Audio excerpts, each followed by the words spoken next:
All right, Shalom. First and foremost, I want to give our praise, glory, and honor to Yahweh, Ba'ashem Yahweh Shai, Ba'ashem Maharakab Kodash Barakatum. Double honor to the apostles and the elders of Great Millstone, and to our doctrine across the globe, pushing the work in truth and sincerity. I want to say Shalom. This I died now from the Great Millstone campus, Chicago, with some information. Now I work at a factory where they make paper products and plastic products, such as your styrofoam cups, styrofoam plates, forks and spoons, and basically your party wear, the red cups, and the federal government is starting to issue a ban on plastic, okay? A proposed ban on plastic products, okay? Because not only because of the BPA, but also because they're a danger to the environment and also to the animals. All right, they're polluting our lands, they're polluting our landfills, they're polluting our oceans and our beachfronts and our shorelines. Okay, and they're not biodegradable. So we had a memo come into our job dated Thursday, January 23rd. And the subject matter is Chicago's proposed ban on our products. All right, and this is they have an attachment sheet that says Chicago Legislation Act. It's the Chicago Legislation Act Now letter. Okay, and this is from, I'm not gonna mention the guy's name. I don't know who he is, but he's the vice president of government affairs and the environment. And this is the letter, the memo that he sent to our job, okay? And it's in the title of the letter is Chicago Proposed Ban on Our Products. I'm going to read it. It says Chicago Proposed Ban on Our Products. Chicago Alderman blank blank has introduced legislation that will prohibit the use or sale of most food and beverage packaging products in the city if passed as currently drafted. And I'm gonna read the list. It says all in-store dining would need to use reusable food serviceware. All to-go food service packaging would need to be recyclable or compostable, which would in fact ban certain packaging due to city recycling limitations. Cup sleeves, tops, lids, and spill plugs will be provided only upon customer request. Extended polystyrene foam food service ware would be banned. Food and beverage packaging bans negatively affect the company's ability to keep and create jobs and to sell our products. All right. So this ban is basically this proposed ban is a ban on plastic and styrofoam.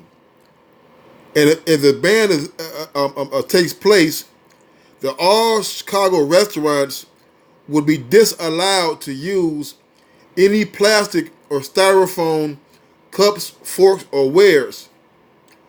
All their dinnerwares, all their utensils, cups included, we have to be recyclable. Okay. All right. And basically this affects 15,000 employees of this company. Okay, worldwide, right? And our job, the people in our job who work in these departments who make the plastic, all right, they're making plastic. They make plastic cups for Starbucks and various companies, man, big companies. McDonald's is one, Dunkin' Donuts is another one. Okay, and just gave me a couple of scriptures. And I'm gonna start off with Isaiah 19 and 15. It said, "Neither shall there be any work for Egypt, which the head or tail, branch or rush may do." Okay.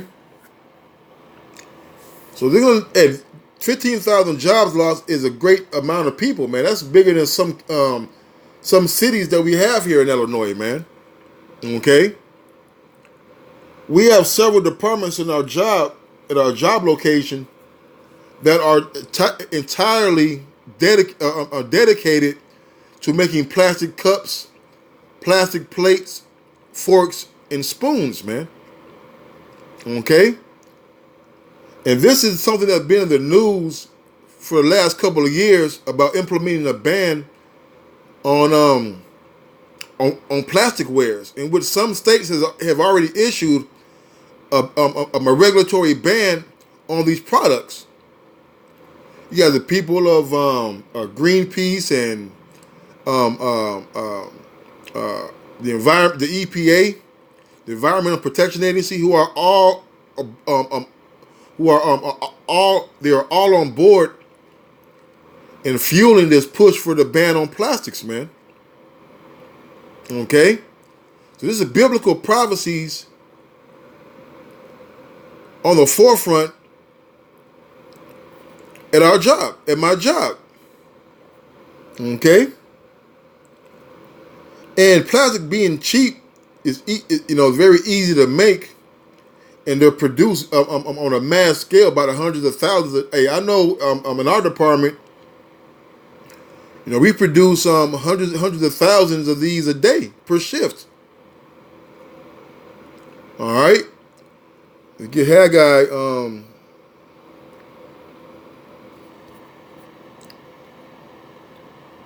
Haggai 1 and 11.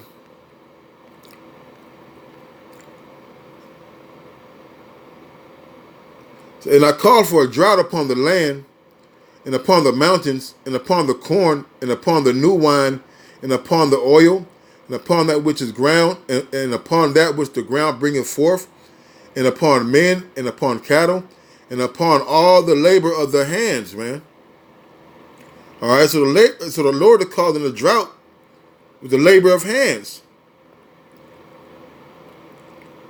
And now, our job is scrambling and trying to convince our people, not I say our people, the employees of the company, to write to aldermen to basically beg them to not implement this ban.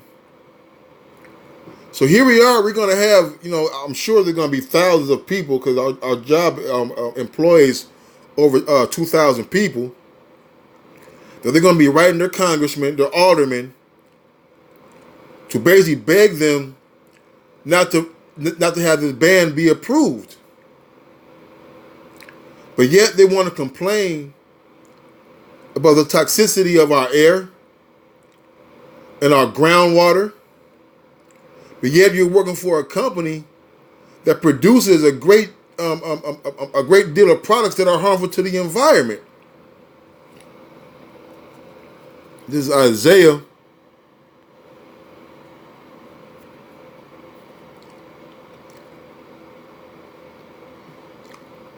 30:2. I'm going to start at 1. Woe to the rebellious children, says Yahweh, that take counsel, but not of me, and that cover with a covering, but not of my spirit, that they may add sin to sin. That walk to go down into Egypt, they have not asked at my mouth, to strengthen themselves in the strength of Pharaoh, and to trust in the shadow of Egypt.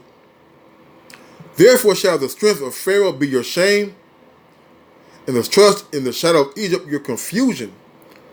They sent a response letter to all the employees of the company. Let me read it. This is a response to the proposed ban on food and beverage packaging, right? And it says, "Dear Alderman, I work at blank blank corporation in Chicago, Lincolnshire, University Park, and live in Chicago.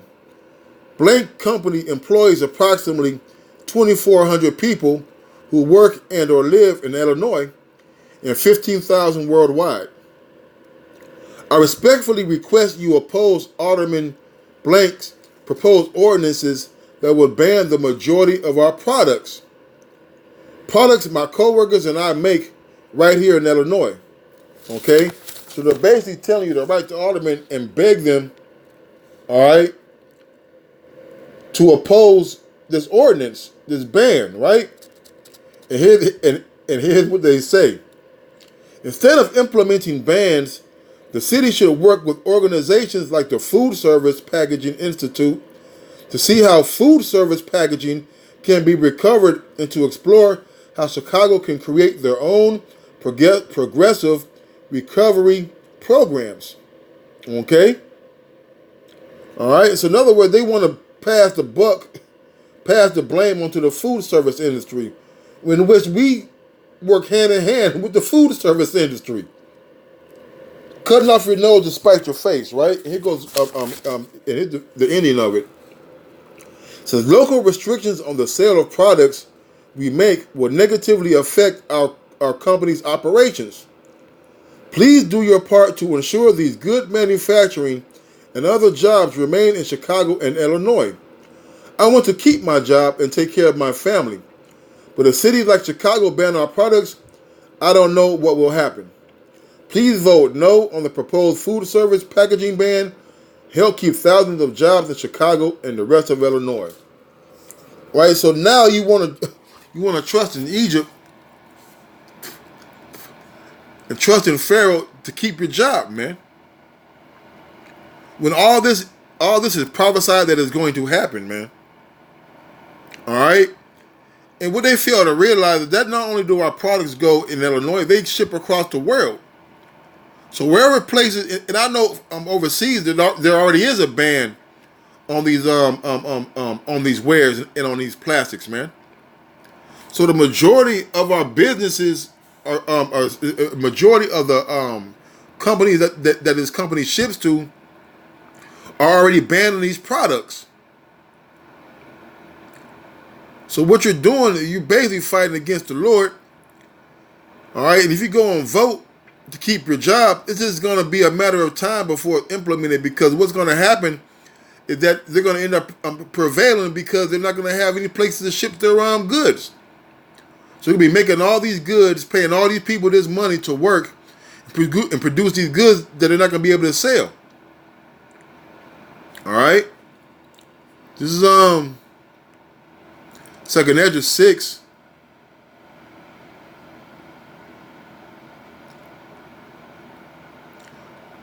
Second Ezra 6 and 22. And suddenly shall the sown places appear unsown, and full storehouses shall suddenly be found empty, man. And this is just the tip of the iceberg for this company, man. All right. Well, you think it's gonna, you think you're waiting to get your taxes back. A spring and summer's coming. You're ready to take your vacation. But little do you know that this place is going down the drain, man. And this company's products you can find on the shelves in every in all the dollar stores, the Dollar Generals, the Walmarts, the Food for Less, the Save-A-Lots. All right, this is a very, very huge corporation that that employs these people and to make these products, man. All right, so hey, there's not gonna be any work for Egypt here pretty soon, man. With that, I'm gonna say shalom.